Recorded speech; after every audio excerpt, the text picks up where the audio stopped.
Assalamualaikum students, how are you all? I hope you all are fine and safe at your home. I'm your science teacher, Ms. Ramsha, and today we will study unit number 11 with measurement of physical quantities. It is a continued lecture of this chapter. So students, let's start today's lesson, which is about mass, inertia and density. सबसे पहले आपको बताना चाहिए कि what is inertia? The property of matter which resists any change in its state of rest or uniform motion. आपके पास पहले आप समझेंगे, फॉर एग्जांपल एक कार है आपके पास, जब आप उसको स्टार्ट करना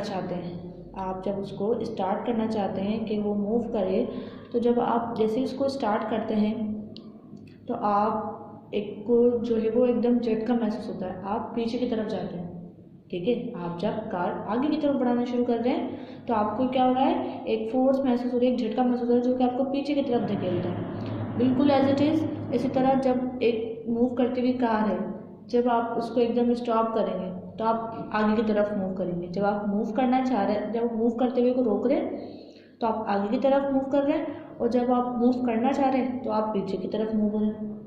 ये क्या है?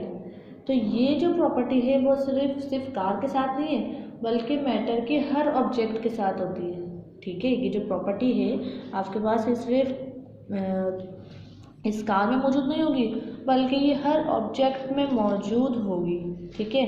तो आपके पास इनर्शिया क्या है?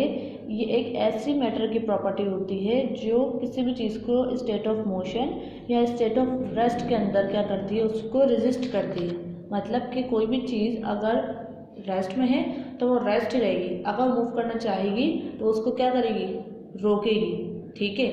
और इस तरीके से अगर कोई चीज़ मूव कर रही है तो वो कंटिन्यूसली मूव ही करती रहेगी। उसको स्टॉप होना है तो वो क्या करेगी, उसको स्टॉप होने से रोकेगी। जो उसको रोकेगी, इसकी मुखालिफत करेगी, तो वो प्रॉपर्टी क्या कहलाती है, आपके पास इनर्शिया कहलाती है। हम क्या कह रहे हैं कि कोई भी चीज़ अगर वो मूव कर रही है तो मूव ही करती रहेगी, उसको रोकने से की जो प्रॉपर्टी है, उस रेस्ट कर रही है, उसको रोक रही है, तो वो प्रॉपर्टी क्या कहलाएगी, इनर्शिया।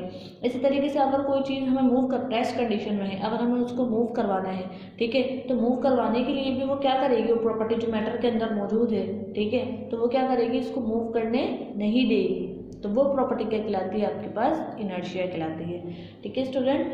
और इनर्शिया जो है वो डिपेंड करती है आपके पास मास पे।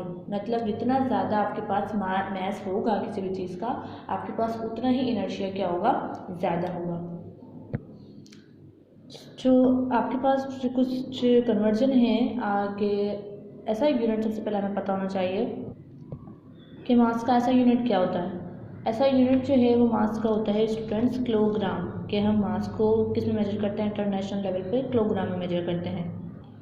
स्टूडेंट्स आपको पता होना चाहिए कि अगर हम बोलें कि कोई भी चीज़ 1 टन है तो 1 टन के अंदर कितने किलोग्राम होते हैं, 1000 किलोग्राम होते हैं। स्टूडेंट हमेशा याद रखिएगा, बिल्कुल इसी तरीके से 1 किलोग्राम में कितने ग्राम होते हैं, 1000 ग्राम होते हैं।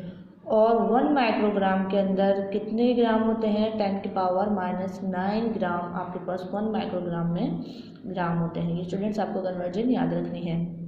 इसके बाद आपके पास नेक्स्ट टॉपिक है weight. So what is weight? The pull of earth on an object is called its wait.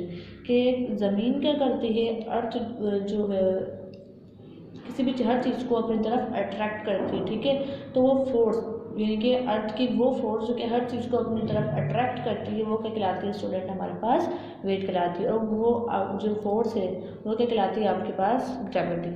अर्थ की वो फोर्स जो कि हर ऑब्जेक्ट को अपनी तरफ अट्रैक्ट करती है, ठीक है, तो वो क्या कहलाती है, आपके पास फोर्स वेट कहलाती है। और वो जो फोर्स है वो क्या कहलाती है, ग्रेविटी।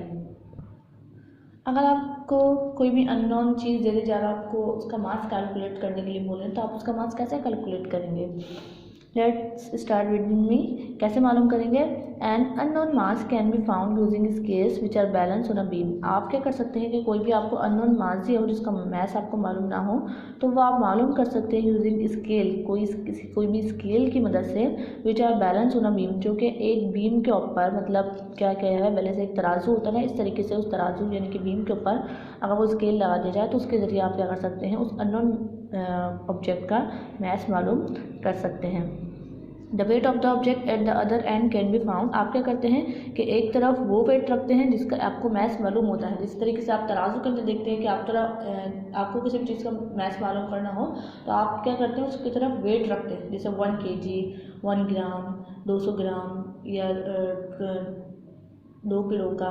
तो इस तरीके से आप वेट रखते हैं। तो ऐसे चीज़ रखते हैं बीम के एक तरफ जिसका वेट आपको मालूम होता है, दूसरी तरफ वो चीज़ रखते हैं जिसका वेट आपको मालूम करना होता है। तो इस तरीके से आप क्या कर सकते हैं, इसको बोलते हैं स्टूडेंट हम फिजिकल बैलेंस, जो कि लैब वगैरह में यूज़ होता है। इसके ज़रिए हम अननोन मास किसी भी ऑब्जेक्ट का मालूम कर सकते हैं। दूसरा अब तो हमारे पास डिजिटल बैलेंस चल गए हैं। इनकी मदद से भी हम क्या कर सकते हैं, किसी भी चीज़ का अननोन मास जो है वो हम मालूम कर सकते हैं।